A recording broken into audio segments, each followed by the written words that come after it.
para que seas tú dirigiéndome a mí, explicando lo que tú quieres decir acerca de la disciplina de la iglesia.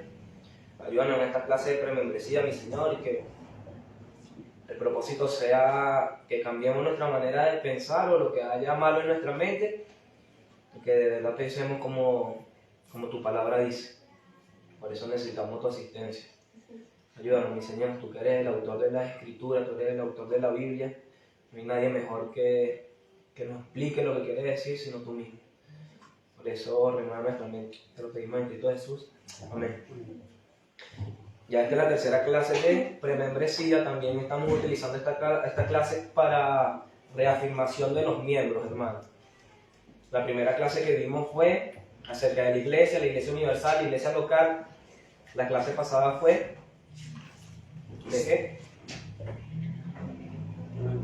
La membresía de la iglesia, y hoy vamos a estudiar acerca de la disciplina. Y esto es lo mismo. Me voy a dar cuenta que los mismos versículos que utilizamos para hablar de la iglesia local son los mismos versículos que utilizamos para la iglesia, para la membresía, y estos mismos versículos se usan también para hablar de la disciplina de la iglesia. ¿Cuál es el propósito de todo esto? Bueno, como le dije en las primeras clases, que nosotros cambiemos nuestra manera de pensar o de ver los actos de la iglesia o cómo ver la iglesia. Para que ideas que nosotros tengamos, por lo menos de ver a la iglesia sin importancia, que lo cambiemos, sino que lo empezamos a ver como algo importante. De igual manera la membresía, verlo como algo bíblico. ¿Sí? El propósito es eso, que cambiemos nuestra manera de ver las cosas. Y parece ser que también la disciplina, que es el tema de hoy, muchos la notan como algo negativo o algo malo, porque cuando nosotros hablamos de la disciplina de la iglesia, siempre se nos viene a la mente es la expulsión. Y no es así.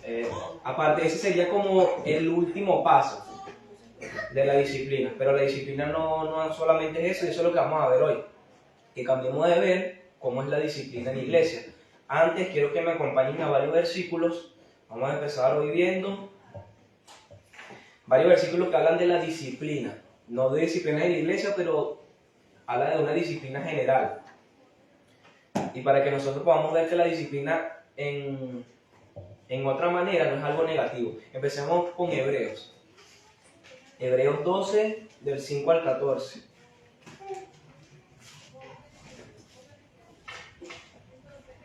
A medida que vayamos leyendo los versículos, ustedes puedan interpretar y darse cuenta si la disciplina es algo malo.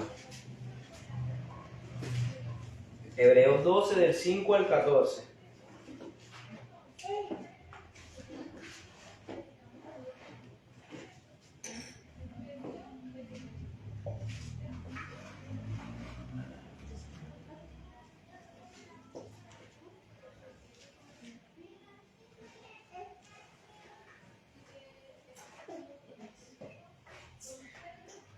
Hebreos 12, del 5 al 11.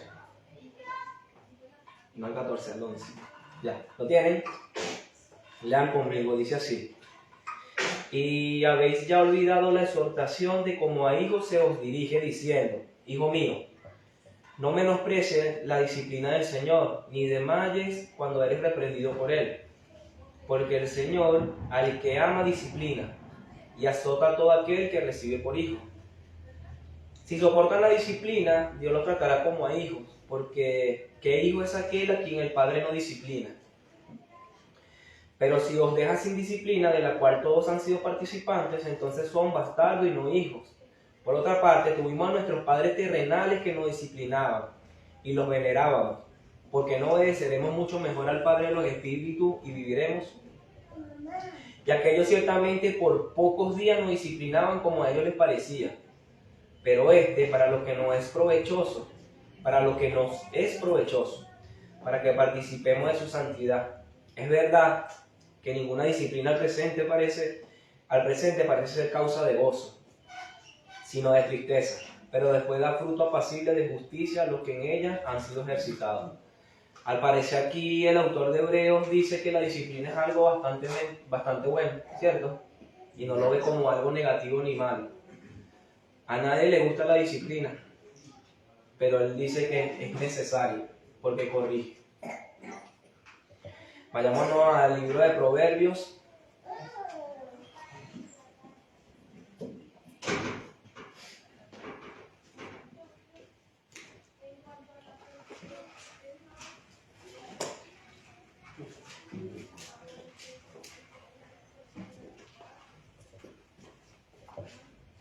Tenemos Proverbios 3 del 11 al 12. Proverbios 3 del 11 al 12.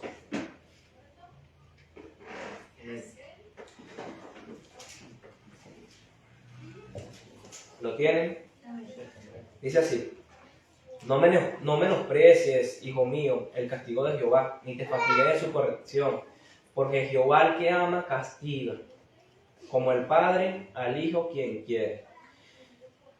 Le vuelvo a repetir, estos versículos se los estoy mencionando para que podamos quitar esa idea negativa de lo que es una disciplina de la iglesia. Esto es una disciplina general, pero no podemos pretender pensar que la disciplina en la iglesia es algo malvado, sino el propósito de la disciplina en la iglesia es corregir como un padre corrige a su hijo.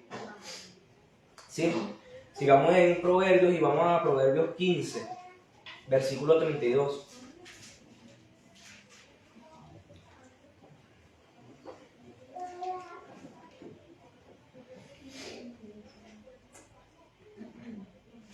¿Lo tienen? Dice así, mire: el que tiene en poco la disciplina menosprecia su alma, mas el que escucha la corrección tiene entendimiento. Entonces se puede ver que una persona que te puede venir a enseñar a ti es una persona que te ama y que te puede corregir. Como les digo, no es algo negativo, la disciplina nunca va a ser algo negativo. Sigamos en Proverbios, ahora utilicemos el Proverbio 22, versículo 15.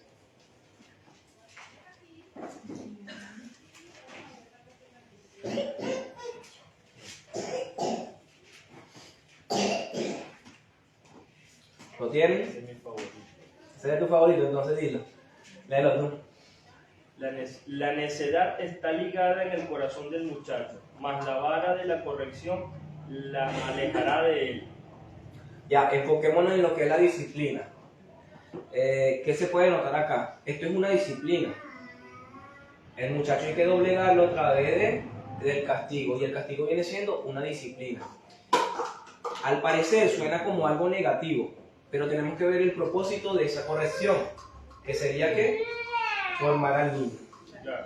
Por eso les digo, estos versículos que son generales, que hablan de la disciplina, quiero que ustedes que lo podamos notar de que no es algo negativo, sino siempre apuntando a algo positivo. La disciplina no es negativa, sino positiva. Por último, utilicemos Job 5:17.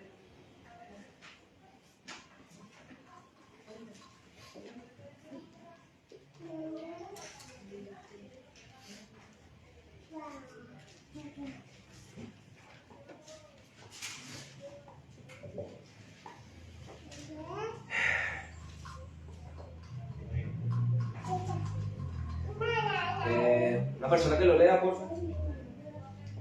De aquí bienaventurado es el hombre que Dios castiga, por tanto no menosprecies la corrección del Todopoderoso. Así es.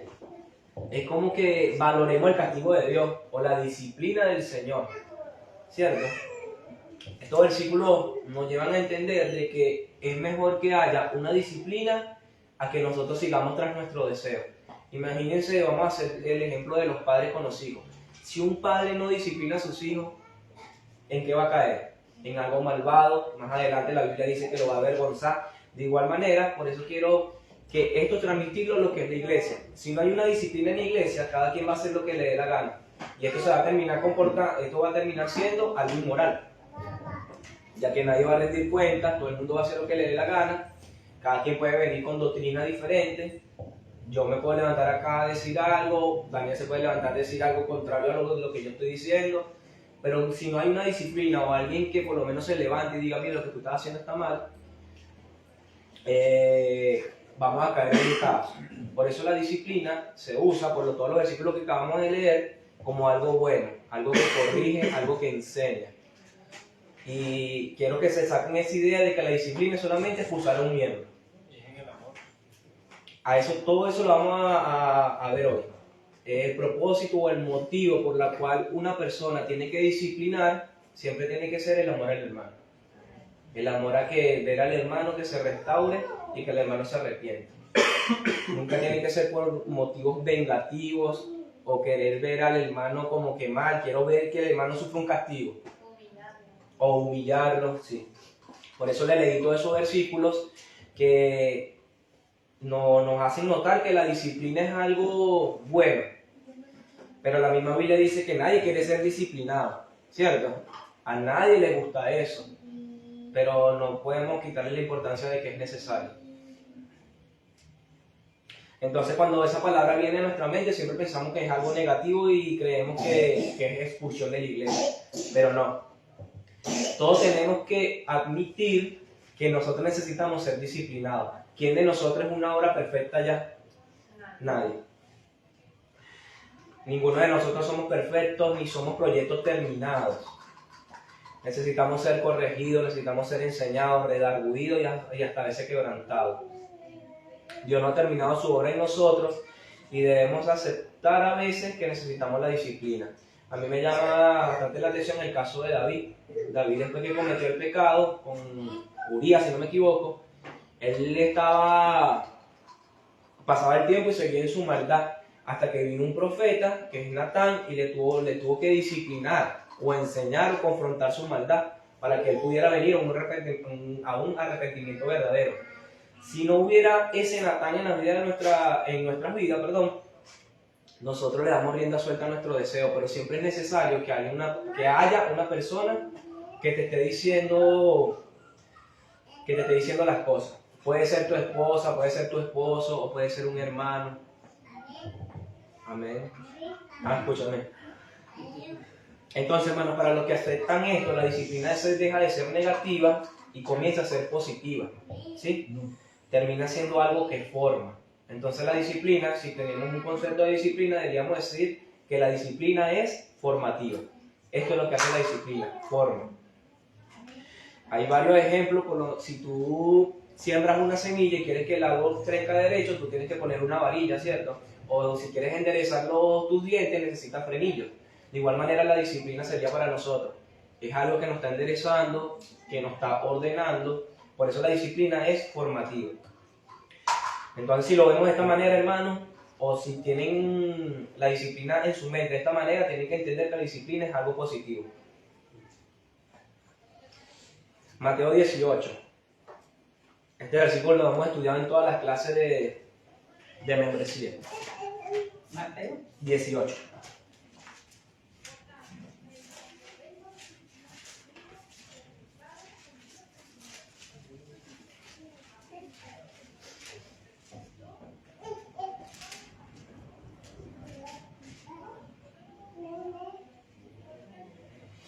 Del 15 en adelante.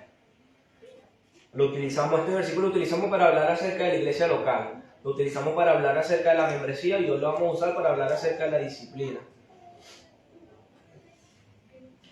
Dice así: por tanto, si tu hermano peca contra ti, ve y repréndele, estando tú y él solos. Si te oyeres, has ganado a tu hermano. Mas si no te oyere, toma un contigo a uno o dos, para que en boca de 2 o 3 testigos conste toda palabra. Si no los oyeres a ellos, dilo a la iglesia, y si no oyere a la iglesia, tenlo por gentil y publicano. Imagínense todos los pasos que tiene que haber para que haya una expulsión. De cierto les digo que todo lo que aten en la tierra será atado en el cielo, y todo lo que desaten en la tierra será desatado en el cielo. Otra vez les digo que si todos ustedes se pusieren de acuerdo en la tierra acerca de cualquier cosa que pidieren, les será hecho por mi Padre que está en los cielos. Porque donde están 2 o 3 congregados en mi nombre, allí estoy yo en medio de ellos. Dejémoslo hasta allí. Les mencioné también cuando leímos esto la semana pasada, de que parece ser de que este versículo está hablando de que tenemos una obligación uno con el otro, ¿cierto? Porque si no hubiera una obligación uno con el otro, ¿de qué sirve de que un hermano se levante y te diga a ti que estás pecando? Parece que tenemos que rendir cuentas unos a otros. Y tenemos que entender de que no se puede hacer lo que nos dé la gana. Y no quiero que malinterpreten esto tampoco. Cada persona es libre lo que hablo es de que no puede haber un comportamiento inmoral en la iglesia, como en el caso de 1 Corintios 5, que estaba un hombre que se quería casar o estaba teniendo una relación amorosa con su madrastra. Esas son cosas de las cuales los miembros tienen que rendir cuenta, ¿me entiendes? No rendir cuenta en qué trabajo tengo que conseguir, no.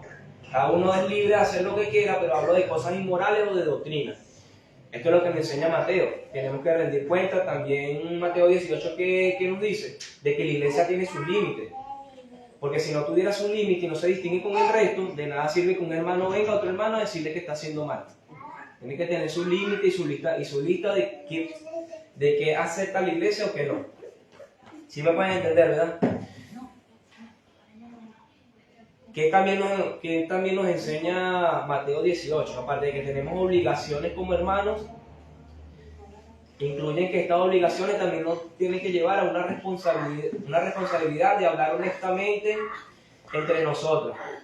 Hablar, yo puedo hablar con Paul y Paul puede hablar conmigo, José Luis conmigo y yo con José Luis acerca de nuestras fallas, hermano, acerca de nuestros defectos.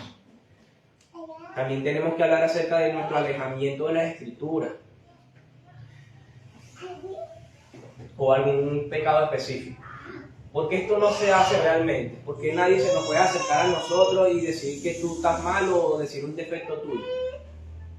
Bueno, primero porque somos muy orgullosos, todos sufrimos de eso, hermano. A nadie nos gusta que nos digan lo que estamos haciendo mal.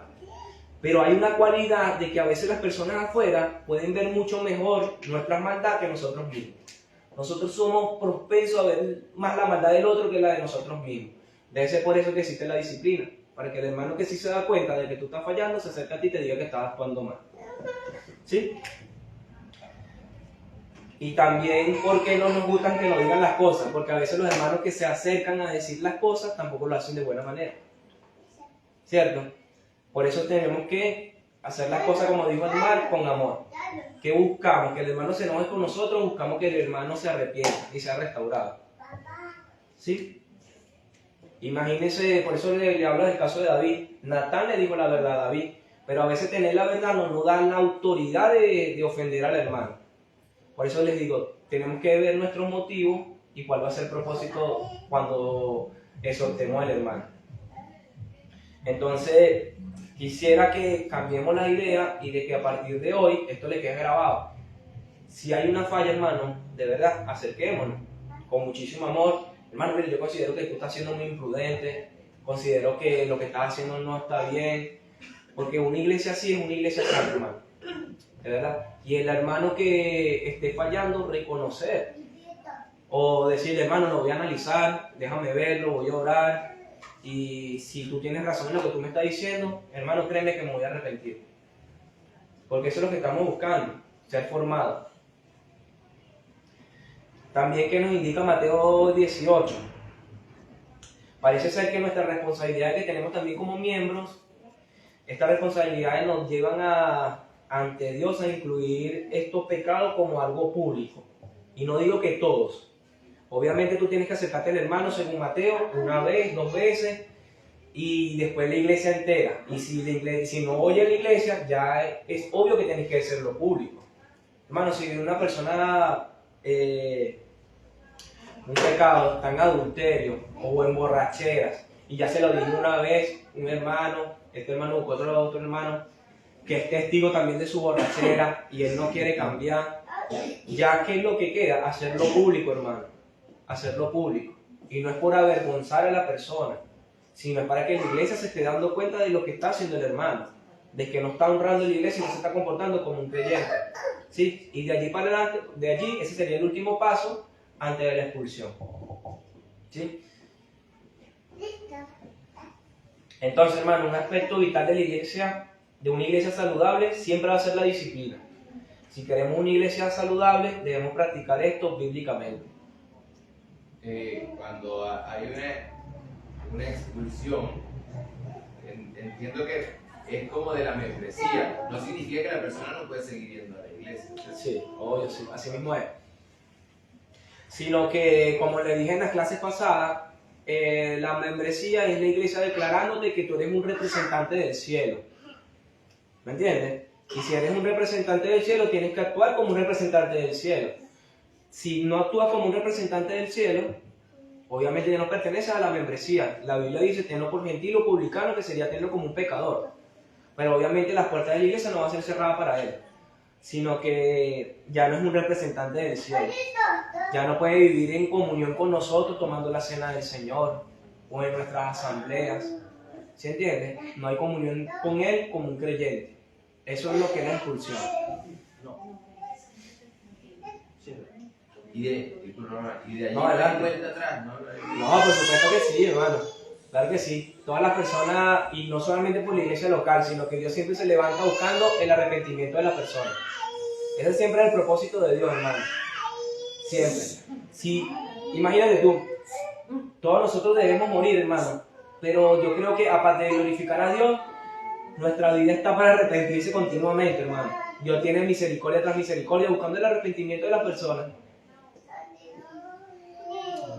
Mire,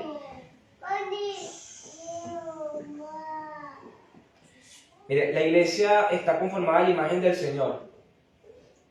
Y es necesario que nosotros tengamos el conocimiento de que el Señor es bastante santo. Nosotros también tenemos que entender de que es necesario el arrepentimiento y venir a Cristo y confesar nuestros pecados. Eso es algo que se hace, no solamente se tiene que hacer en la cena del Señor, que uno toma un minuto para meditar en nuestras vidas y tomar la cena del Señor. No, esto es algo que se tiene que hacer constantemente, hermano. Y siempre es bueno la ayuda del hermano, o la disciplina del hermano. Entonces la disciplina se hace muy buena y necesaria para una iglesia sana.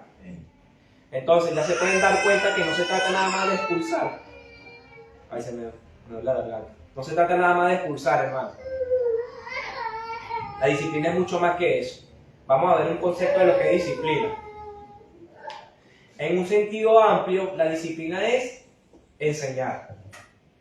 En un sentido amplio, la disciplina es venir al hermano y decir, hermano, no estás haciendo esto bien, es de esta manera, es enseñar. De un sentido más estricto, la disciplina es corregir. Hermano, tienes que arrepentirte. Cambia tu manera de ser, cambia tu pensamiento, cambia tu doctrina. Y en el sentido más estricto, ¿sería qué? La expulsión. Pero noten que lo que dice Mateo, para llegar a la expulsión tienen que pasar muchos pasos, hermano. Imagínate que venga un hermano, que vengan dos hermanos, que vengan tres hermanos, que la iglesia lo sepa y tú no te quieras arrepentir. Evidentemente eres una persona malvada y no eres un cristiano. Si ya varias veces te están diciendo que tienes que cambiar. Es una alerta que una persona me venga a mí a decir que no me estoy comportando bien o que tengo que mejorar y que yo no le haga caso. Y otra alerta es que vengan varios hermanos, ya considero que no es uno solo que lo está pensando, sino que lo están pensando varios hermanos. Y ya es una alerta que la iglesia no sepa. Y que yo en mi orgullo no decida cambiar, obviamente viene la expulsión. Entonces, en el sentido más estricto, hermano, la iglesia es excluir de la membresía y la participación de la cena del Señor a esa persona que profesa ser cristiano, pero que ha caído en pecado grave y no demuestra arrepentimiento. Eso es algo que también se nota. Una persona que es expulsada es una persona que decide seguir su vida como es y no quiere arrepentirse. Y no quiere abandonar el pecado. Entonces la iglesia toma la facultad de excluir o excomulgar de la vida de la iglesia a un miembro. De la vida de la iglesia a un miembro. Que no vive su vida digna del evangelio. Que no ha mostrado una vida transformada y no muestra arrepentimiento por ello. En fin, también tomemos en cuenta de que todo lo que se busca es la restauración del hermano. Es bueno destacar esto. ¿Quiénes son las personas que tienen que ser vigiladas por los miembros? O por la iglesia, perdón. Bueno, todos. Tanto los líderes, pastores, diáconos, como todo el resto. Hermanos, y si ustedes notan en la escritura siempre dice, vean lo que dicen sus pastores o examinen. Vean sus estudios. O sea, no solamente para todos que están allí sentados, sino para también ustedes tienen que evaluar las personas que se levantan acá. Esto es algo que se ha olvidado muchísimo. Ya las personas no quieren estudiar lo que dicen sus pastores y ya no quieren probar a los espíritus para ver si hablan de parte de Dios, como dice Juan. Vayamos a varias áreas de la Biblia donde hablan de ocasiones de disciplina. Empecemos con 2 Tesalonicenses 3, del 6 al 15.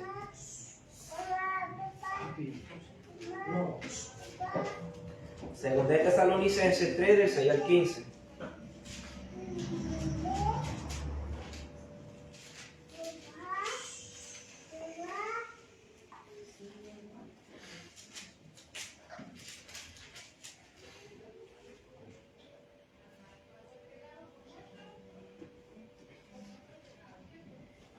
Dice, pero les ordenamos, hermanos, en el nombre de nuestro Señor Jesucristo, que se aparten de todo hermano que anda desordenadamente, y no según la enseñanza que recibiste de nosotros.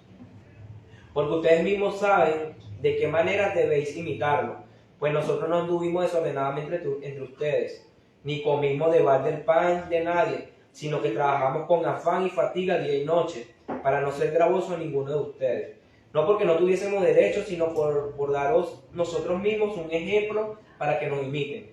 Porque también cuando estábamos con ustedes les ordenábamos esto: si alguno no quiere trabajar, tampoco come. Porque oímos que algunos entre ustedes andan desordenadamente, no trabajando en nada, sino entremetiéndose en lo ajeno. A tales mandamos y exhortamos por nuestro Señor Jesucristo, que trabajando sosegadamente coman su propio pan.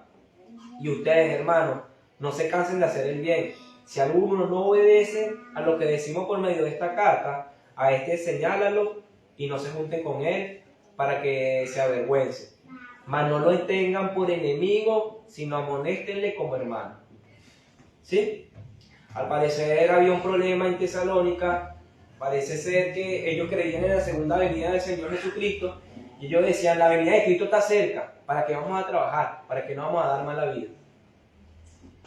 Entonces Pablo dice, pero ven acá, estás dañando la iglesia, tú estás viviendo una vida desordenada, no quieres trabajar, estás siendo irresponsable. No permiten, no se junten con ellos, tienes que señalarlo y decirle, estás viviendo en maldad, estás viviendo una vida desordenada. Si no trabajas, ¿cómo te mantienes? ¿Sí? Y Pablo le está diciendo a la iglesia, señálenlo, apártenlo, pero por último queda la recomendación, pero no lo traten como un enemigo, sino busquen que se restaure, que cambie su pensamiento, y le está dando su mandato. Trabaja. Eso es lo único que tiene que hacer, trabaja. Sí, eso fue un caso de disciplina, y dicen que cuando hablen con el hermano lo amonesten como un hermano, y que no lo traten como un enemigo. Primera de Timoteo 1:20. Pasen la página y lo van a encontrar.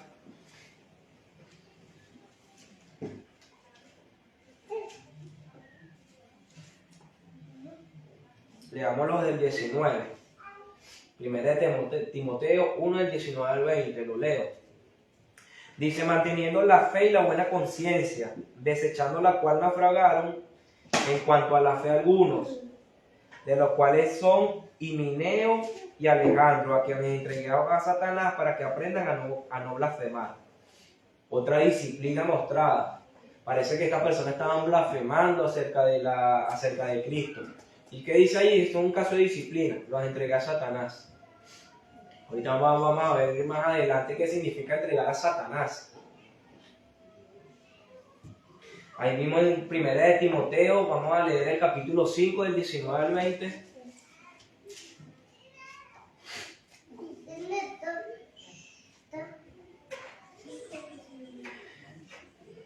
Aquí da una recomendación en cómo tiene que disciplinarse un pastor.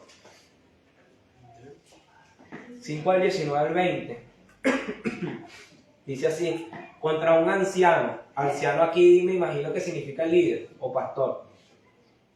Contra un anciano no admitas acusación sino con 2 o 3 testigos. A los que persisten en pecar, repréndelo delante de todos para que los demás también teman. Te encarezco delante de Dios. No, perdón, era hasta el 20. Contra un anciano no admitas acusación, sino con 2 o 3 testigos. A los que persistan en pecar, repréndelo delante de todos para que los demás teman también. Otro caso de disciplina. Y pueden notar que están cumpliendo lo que Cristo dijo en Mateo. Ve con él, con 2 o más testigos. Continuemos con Tito. Tito 3, está más adelante. Tito 3, del 9 al 11.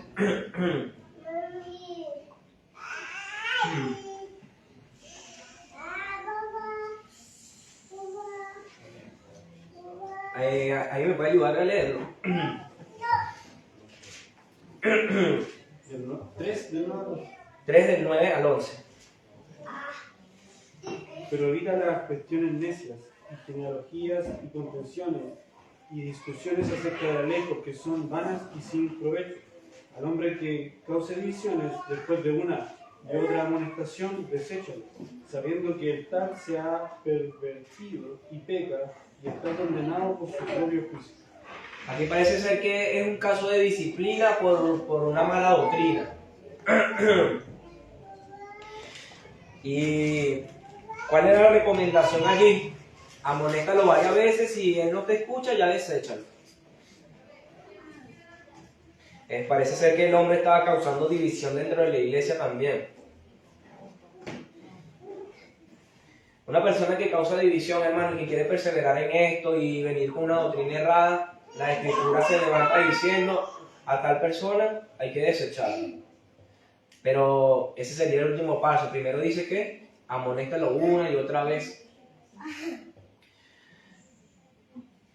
Este no es necesario que lo leamos porque ya lo hemos estudiado, que es el de 1 Corintios 5. Parece ser que un hombre estaba saliendo con su madrastra y Pablo dice: ¿cómo ustedes permiten a esa persona allí? ¿Acaso no les he dicho que ustedes tienen el poder de Dios, de Jesucristo, cuando ustedes se reúnen? Quiten ese perverso en medio de ustedes. Eso es otro caso de disciplina que menciona la iglesia. Todas estas áreas mencionadas, hermanos, que acabamos de leer, son legítimas, por la cual la iglesia también tiene que preocuparse por estas cosas. Aquí debemos aplicar disciplina. ¿Qué dice la Biblia? El que no escucha o el que no hiere la iglesia, tenga por mentir y publicar. Hermano, algunos casos no son tan graves y solamente requiere la amonestación. Y la amonestación ya para mí sería algo grave. Antes de la amonestación es buena una enseñanza. Una persona se acerca a ti y te diga: mira, sabes que lo que tú estás pensando es errado, es de esta manera. Eso es una disciplina, porque es correctivo y formativo. Por último viene la amonestación. Pero tenemos que entender entonces que la disciplina siempre busca formar, corregir. En algunos casos solamente requiere la amonestación. Y tiene que ser fácil para nuestro medio o entre nosotros, hermano. La Biblia dice que corrige el sabio y aumentará su saber. Pero, ¿sabes qué es tremendo? ¿Sabes por qué a veces tampoco uno no se acerca a los hermanos a decirle sus fallas?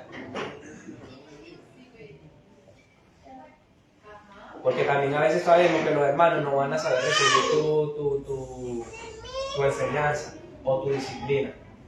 Eso tiene que cambiar en medio de nosotros, hermano.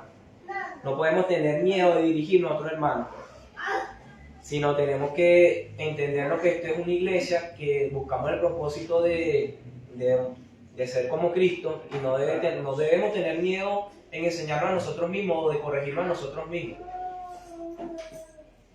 Hermanos, si quieren decir algo, lo pueden decir. Si están de acuerdo conmigo o si tienen una opinión, también lo pueden decir. Hay una lista que me pasó el pastor de un estudio, el pastor Gabriel me pasó una lista de un estudio que me envió acerca de la disciplina y quiero que ustedes me puedan decir si están de acuerdo con esto.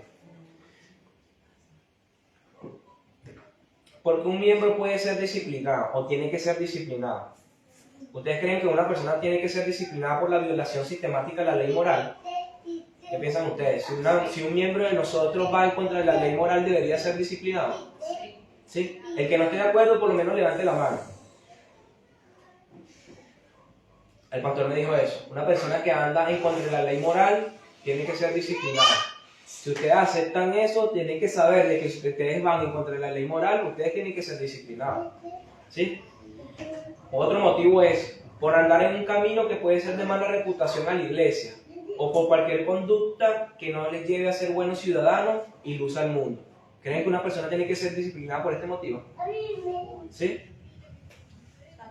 Por lo menos llamarle al botón. Seguir el paso, pues. Sí, ya jalarle el botón. Sí, obviamente sí, yo también estoy de acuerdo con esto. Otro motivo por el cual un miembro puede ser disciplinado es por ausentarse de la iglesia habitualmente. Y son buenas razones. ¿Están de acuerdo con eso? Sí. ¿Por qué? Porque Dios nos manda a congregarnos y Un nosotros, mandato no, y directo. nosotros, aparte que es necesario para nuestro crecimiento espiritual, ¿no? O sea, Sí. si nosotros no nos congregamos, obviamente nos apagamos. Sí, es como el medio que Dios usa para que el creyente persevere. Es uno de los medios. Quisiera la opinión de otra persona.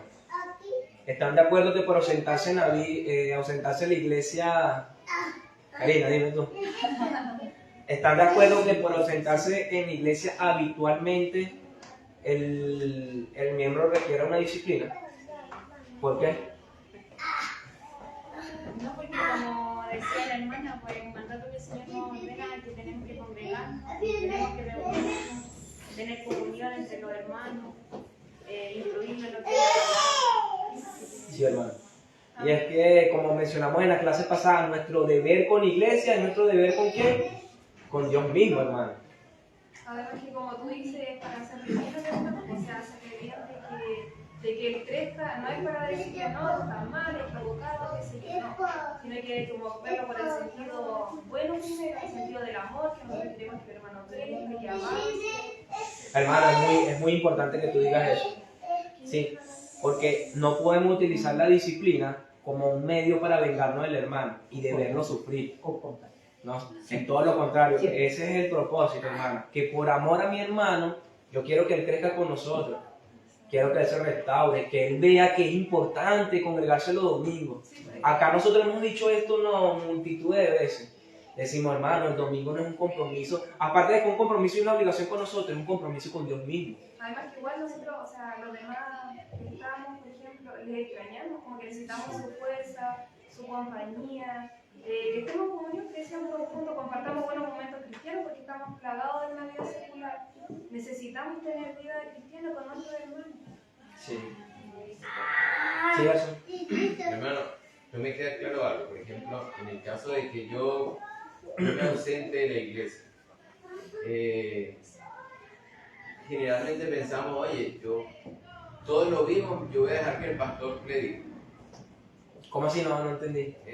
Si un hermano se ausenta de la iglesia, por ejemplo, Ya. todos lo vemos, todos lo notamos, pero por lo general nosotros esperamos que el pastor sea quien honeste o algún líder. Sí. ¿Sabes qué? Eso es un ¿Hasta mal... dónde está nuestra responsabilidad? ¿Dónde debemos decir nosotros ya, tengo que hacerlo yo? Sí. Es que yo creo que todos, hermanos, todos, incluyendo el pastor, todos estamos en esto. Por eso le dije, necesitamos cambiar nuestra manera de pensar. Porque mira, hay algo que está pasando en Latinoamérica, y es que el pastor es una figura que como que es exclusiva. Y eso, para mí, eso está muy mal. El pastor es un miembro más de la congregación. La Biblia dice que tienes que sujetarte a tu pastor y que el pastor gobierna. Y eso es verdad, tú tienes que someterte a tu pastor. Pero el pastor es un miembro igual que cualquier otro miembro. Sí, entendiendo esto, tienes que partir de que por esa falta de conocimiento o por esa falta de amor, nosotros esperamos que sea el que se levanta acá en un sermón el que exponga la falla de otra persona.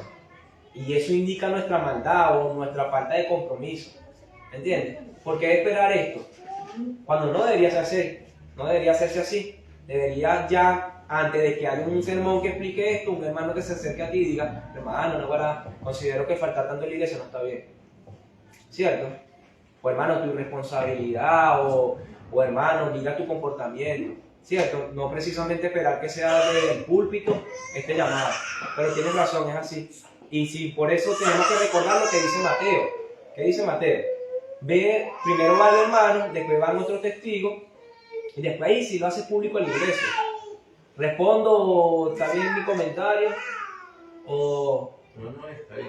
¿Sí? No, yo básicamente creo que sí es cultural. En nuestra cultura secular de donde venimos, la respuesta sería, oye, ¿por qué vienes tú a decirme algo si ni el pastor me está diciendo nada? Sí, así lo Es es. lo que generalmente pasaría. Sí, así mismo, hermano, así mismo piensan mucho. Así mismo piensan mucho.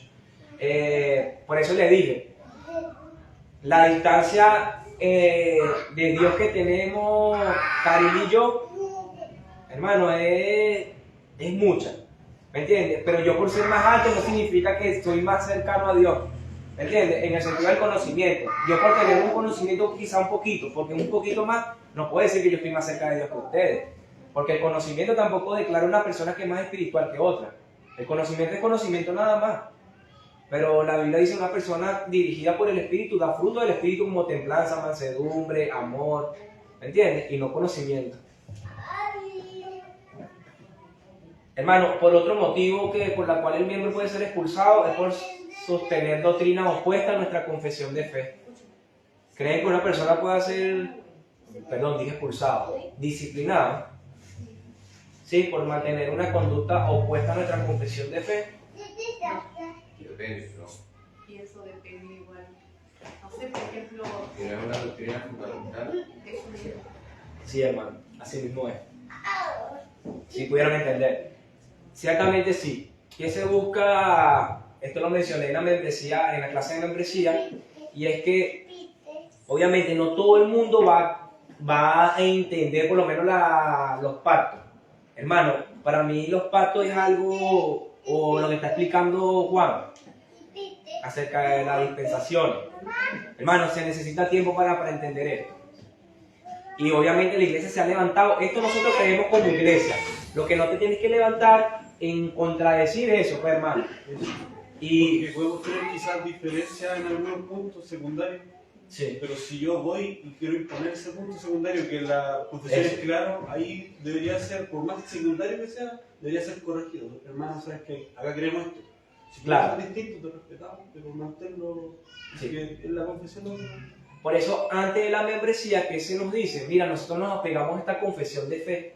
¿Tú consideras que esta iglesia que se apega a esta confesión, a esta doctrina y que hace esta confesión es la que tú quieres pertenecer? Entonces tú puedes decir, hermano, yo creo en esto, y quizás estás confundido en otro punto, y la iglesia te puede dar luz a ti, a que tú puedas verlo como la iglesia lo ve. Pero imagínate que tú estés convencido de que esa doctrina que tú crees, que no es la que cree la iglesia, es verdadera. ¿Cómo se puede mantener una unidad doctrinal así? Vamos a dar un ejemplo, hablar en lenguas. Imagínate, nuestra confesión dice que esos dones cesaron. Y si tú crees que esos dones existen, y estás convencido, nosotros te vamos a ayudar a que tú puedas entender y a tratar de, por medio de la Biblia, enseñarte de que cesaron. Pero si tú estás convencido, ya obviamente allí yo te diría, hermano, pero mira, la iglesia ya se levantó con una confesión de fe que es antigua. Tú estás convencido de que ese don aún está presente, pero la iglesia no cree eso. ¿Qué va a llevar a eso, hermano? A que cuando una persona esté predicando, cantando, ese hermano manifieste esos dones o ese idioma, y eso va a traer una división. Tarde o temprano va a traer una división. eso hace necesario que antes de la membresía conozcamos la confesión de fe. Sí, así mismo. Por eso sí, eso se mencionó en la clase pasada. No, por cierto, por la pregunta que me dijiste, ¿cómo una persona que no cree lo que cree la iglesia se quiere unir a nosotros? Sería como extraño, ¿verdad que sí? No, yo le preguntaría, ¿cuál es el motivo? ¿Por qué lo quiere hacer? Otro motivo es por causar división dentro de la iglesia. ¿Creen que una persona porque cause división tiene que ser disciplinada? ¿Sí? ¿Están de acuerdo conmigo en todos estos puntos, cierto? sí. Todo miembro, aún el más influyente, incluso el pastor, debe estar sometido a la autoridad de la iglesia, hermano, y su disciplina. Ahora caemos en el punto que mencionó Jesús. La disciplina, hermano, lamentablemente se ha aplicado mal. Muchos lo hacen por fines vengativos y no amorosos. Nosotros tenemos que aplicar una disciplina con misericordia y con un temor a Dios. No hay que negar, la disciplina eclesiástica está plagada por problemas de sabiduría y mala aplicación pastoral. Esto lo leí en un libro. Sabemos que la disciplina es bíblico, pero ahora está surgiendo un problema. La gente lo está aplicando mal, o los hermanos lo están aplicando mal, porque sus motivos o sus fines son otros. Y quieren hacer de esta disciplina un castigo malo para el hermano. ¿Sabes, hermano? Tenemos que recordar que nuestra vida cristiana es difícil, en cierto punto. Yo tengo 13 años siendo creyente, gracias a Dios, Y ¿sabes qué puedo ver? Que la iglesia siempre está abierta al abuso, el abuso de autoridad. Y lamentablemente la disciplina también la están usando para abusar. Y esta autoridad, que yo no sé quién, por lo menos una sola persona no, sino Dios le ha dado la autoridad a toda la iglesia. Pero, como les digo, la iglesia parece ser que siempre está abierta al abuso, hermano. Pastores abusan de sus congregaciones y están también abusando acerca de su disciplina. Y cambiando los motivos por los cuales la disciplina. Yo creo que esto es falta de conocimiento, hermano. Y también mucha falta de amor. Por eso es que esto se permite. Entonces no podemos aplicar la disciplina por malos motivos. Siempre tenemos que tener presente el amor al hermano, como decía Edmar, y la restauración del hermano. Ver bien a tu hermano, hermano. Tu deseo es verlo bien, como también tú dijiste, Pablo. Cuando nosotros decimos a una persona cuál es tu motivo, si tu motivo real no es bueno, hermano, no lo hagas tú. No lo hagas tú. Pero si tu motivo realmente es porque tú amas a tu hermano y lo quieres ver restaurado, sí aplica la disciplina. Enséñalo. Pero si tu motivo no es ese, hermano, vas a terminar tú también en pecado. Y también estar presente el tema de que cuando venga la disciplina, obvio no nos va a gustar, pero antes de responder o pensar algo malo, evaluarlo. Sí. Sí, analizarlo, hermano. Analizarlo. Sí. Porque obviamente todo el mundo cuando uno lo reprime, lo reprende en el trabajo, las amistades, la familia, uno lo primero que dice es, o sea, lo estás haciendo La agarró conmigo. Claro, la tiene agarrada conmigo. En vez de uno primero analizar y decir, oye, primero voy a pensar qué hice o qué estaba haciendo que causó esto que... Sí, hermano. Yo creo que las esposas ayudan muchísimo a los esposos a eso, en cuanto a la prudencia. Veamos, y también tenemos que recordar, hermanos, que nosotros tenemos que perdonar, hermano. Si hay una persona aquí que comete una falta muy grave, pero el hermano realmente se arrepintió, tenemos que perdonar, hermano. Veamos 2 Corintios 5, 2, versículo 5. 2 Corintios 2, versículo 5.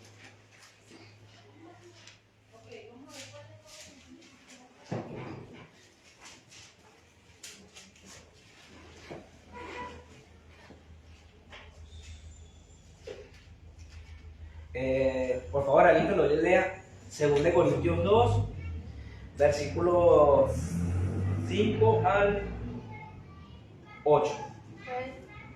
Pero si alguno me ha causado tristeza, no me la ha causado solo a mí, sino en cierto modo, por no exagerar, a todos vosotros. Le basta a tal persona esta reprensión hecha por muchos.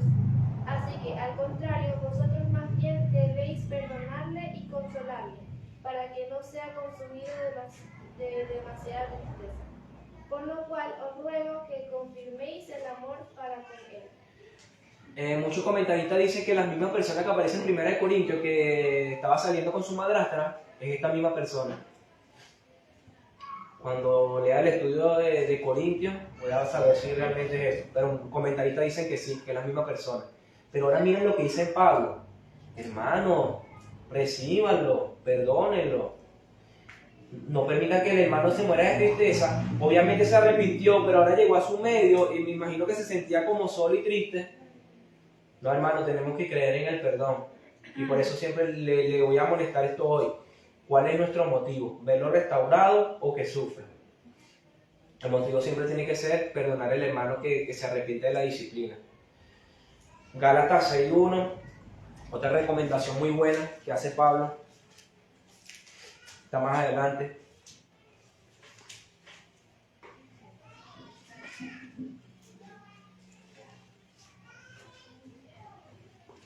¿Lo tienen? Gálatas 6:1. Dice así: hermanos, si alguno fuera sorprendido en alguna falta, ustedes que son espirituales, esto nos da como un rango de sabiduría. Restáurale con espíritu de mansedumbre. Considérate a ti mismo, no sea que tú también seas tentado. Sobrellevar los unos las cargas de los otros y cumplir así la ley de Dios. ¿Qué está diciendo Pablo aquí? Hermano, si tú tienes una falta, recuerda que tú también puedes caer. entonces aplica mansedumbre. Todos estamos inclinados a la maldad, hermano. Todos tenemos una semilla de maldad de todos los pecados que conocemos. Quiero que vayamos buscando Mateo 18, 23, y también entender esto. Cristo habló mucho acerca de perdonar a los hermanos, muchísimo, muchísimo. Un hombre le preguntó, Señor, ¿cuántas veces tengo que perdonar a mi hermano? ¿Hasta 7 veces? Como que si fuera algo, fueran muchos 7 veces. ¿Y qué le dice Cristo? ¿Cuál fue su respuesta? ¿No lo saben? Hasta 70 veces 7, hermano. Cuando nosotros oramos la oración que nos dejó nuestro Señor Jesucristo, en una parte, ¿qué se incluye? Señor, como tú nos perdonas a nosotros, también nosotros perdonamos a los demás. Esa también tiene que ser nuestra oración. Yo estoy consciente de que tú me perdonaste a mí. De modo tal que la oración tiene que llevarte a ti, como Jesús actúa contigo, como Dios actúa contigo, también tú tienes que actuar con tu hermano. ¿Sí? Perdonar nuestros pecados o nuestras ofensas, como también nosotros perdonamos las ofensas de nuestro prójimo. Parábola de los deudores, Mateo 18, 23, ¿lo tienen?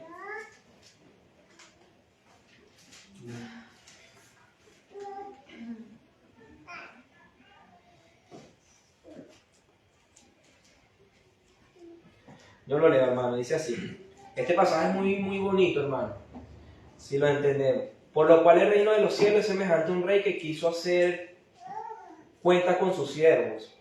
Y comenzando a hacer cuenta, le fue presentado uno que le debía 10,000 talentos, algo impagable, hermano. A este, como no pudo pagar, ordenó su señor venderle, y a su mujer e hijos y todo lo que tenía para que se le pagase la deuda. Entonces aquel siervo postrado le suplicaba diciendo, Señor, ten paciencia conmigo, y yo te lo pagaré todo. El señor de aquel siervo, movido a misericordia, le soltó y le perdonó la deuda. Pero saliendo aquel siervo, halló a uno de sus consiervos que le debía 100 denarios, mucho menos de lo que él debía a su rey. Pero saliendo aquel siervo, halló a uno de sus consiervos que le debía 100 denarios, y haciendo de él, le abogaba diciendo, págame lo que me debes. Entonces su consiervo, postrándose a sus pies, le rogaba diciendo, ten paciencia conmigo y yo te lo pagaré todo. Mas él no quiso, sino fue y le echó en la cárcel hasta que pagase la deuda. Viendo su consiervo lo que pasaba, se entristecieron mucho y fueron y refirieron a su señor todo lo que había pasado. Entonces llamándole su señor le dijo, siervo malvado, toda aquella deuda te perdoné porque me rogaste. ¿No debías tú también tener misericordia de tu consiervo como yo tuve misericordia de ti? Entonces su señor enojado le entregó a los verdugos hasta que pagase todo lo que debía. Así también mi Padre Celestial hará con ustedes si no perdonan de todo corazón cada uno a sus hermanos sus ofensas. ¿Verdad que está bastante claro?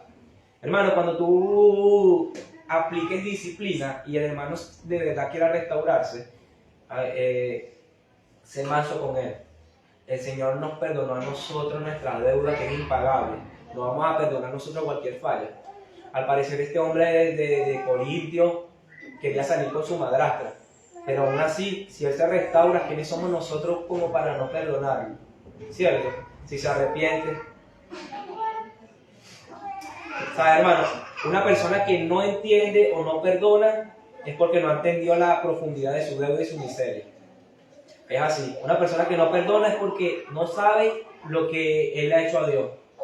No conoce el Evangelio tampoco. Dijimos que la iglesia tiene la autoridad para representar al cielo. Tenemos que portarnos como Cristo, de una manera santa, pero también portarnos como Cristo, de una manera misericordiosa, ¿cierto? Tengamos en mente lo que pasó con la mujer que querían apedrear, que la encontraron en el acto de adulterio. Obviamente el carácter de Dios es que, hermano, castigar a esas personas, pero también el carácter de Dios es dar misericordia por encima del castigo. Eso lo hace Cristo y lo hace Dios, y la iglesia tiene que comportarse de esa misma manera, teniendo misericordia. ¿Sí? Entonces, entendamos eso, hermano. ¿Por quién se gozó el Padre? ¿Por el hijo que estaba allí o por el hijo que fue restaurado y se arrepintió y volvió? Se gozó fue por el hijo que volvió. Y este mismo pensamiento tiene que ser el de nosotros, si se llega a aplicar disciplina. Entonces, hermano, cada iglesia local tiene la responsabilidad de juzgar la vida y la enseñanza de sus líderes y de sus miembros. Especialmente cuando esto pone en riesgo el testimonio de la iglesia local. La disciplina de la iglesia, que es bíblica, es la simple obediencia a Dios y es una confesión de que necesitamos ayuda, ¿cierto? Puede imaginarse un mundo en donde Dios no disciplina a nadie, en donde no haya leyes, en donde sus padres no disciplinen a sus hijos y donde la iglesia no disciplina a sus miembros. Hermano, fuera un caos de inmoralidad. Es necesaria la disciplina. 5 razones por las cuales es necesario aplicar la disciplina. El bien del individuo, que ver que mis hermanos no corran peligro, la salud de la iglesia, el testimonio corporal de la iglesia. Y por último tenemos que entender que la disciplina glorifica a Dios. Ser miembro de la iglesia debe ser importante, no por amor a nuestro orgullo, sino por amor al nombre de Dios. La disciplina bíblica es otra señal importante de una iglesia sana. Termino con este comentario, le estoy dando un poco rápido porque sé que estoy perdiendo abarqué mucho tiempo. Este comentario lo leí en un libro, me llamó bastante la atención. Un hombre dice que escribió acerca del crecimiento de la iglesia. Y él dice, ellos hacen métodos para que la iglesia crezca. Espero que ninguno aquí tengamos la intención de ser así. Él dice, ¿cuál es el método para que la iglesia crezca? Uno de los métodos para que la iglesia crezca. Abramos las puertas de la entrada y cerremos la salida. Como que hagamos fácil y atractivo que todas las personas vengan a la iglesia, pero mantengámoslos tan bien que no se quieran ir. Abre la puerta de la iglesia, pero cierra su salida. Esto es un método de crecimiento, pero según lo que nosotros vemos, no es bíblico. Este escritor dice que lo que sí considera bíblico es restringir la entrada y deja la puerta de salida abierta.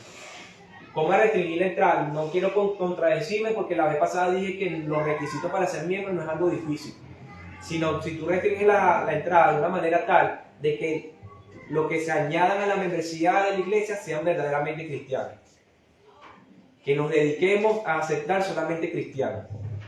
Esto sería restringir nuestra entrada. Y la salida, tengámoslos abiertos. Si salen, decir como Juan, salieron porque no eran de nosotros. Si somos una iglesia bíblica, pues. Pero yo creo que ese es el método y eso es lo que la Biblia se levanta que la iglesia tiene que hacer. Restringe la entrada y abre la puerta. ¿Sí? Y también abrir la puerta significa aplicar disciplina, hermano. Allí termina nuestro estudio de la disciplina. Espero que de aquí en adelante cambiemos nuestra manera de pensar, de que no es una expulsión, sino algo que forma, que corrige, que enseña. ¿Sí? Y por último, en dado caso, obviamente, si el hermano no se arrepiente, viene la expulsión. ¿Están de acuerdo entonces? ¿Hay comentarios? ¿No? ¿Algo que quieran preguntar? Ya, hermano, terminemos orando. Señor, estamos agradecidos por tu verdad. De verdad queremos ser transformados día a día, mi Señor. Y lo que te pedimos en esta oportunidad, mi Señor, es que nos dejes un corazón humilde para recibir la disciplina, mi Señor. Y no hablo de expulsión, sino que cualquier hermano que se pueda acercar a nosotros, mi Señor, nosotros recibirlo con mansedumbre. Y cuando nosotros tengamos que aplicar o enseñar a un hermano, mi Señor, también ayúdanos a ser humildes y a ser sumisos también, mi Señor, a entender que nosotros también podemos caer. Por eso da sabiduría en medio de esta iglesia, mi Señor. También da muchísimo amor. Ayuda a que los motivos de nuestras vidas, mi Señor, sean realmente tu gloria y amor a nuestro prójimo. Te pedimos perdón por nuestras maldades, mi Señor, y por nuestro egoísmo. Pero de verdad queremos cambiar. Que no solamente quede en conocimiento, sino que transforme nuestro ser. Te lo pedimos en el nombre de Cristo Jesús. Amén. Verlo,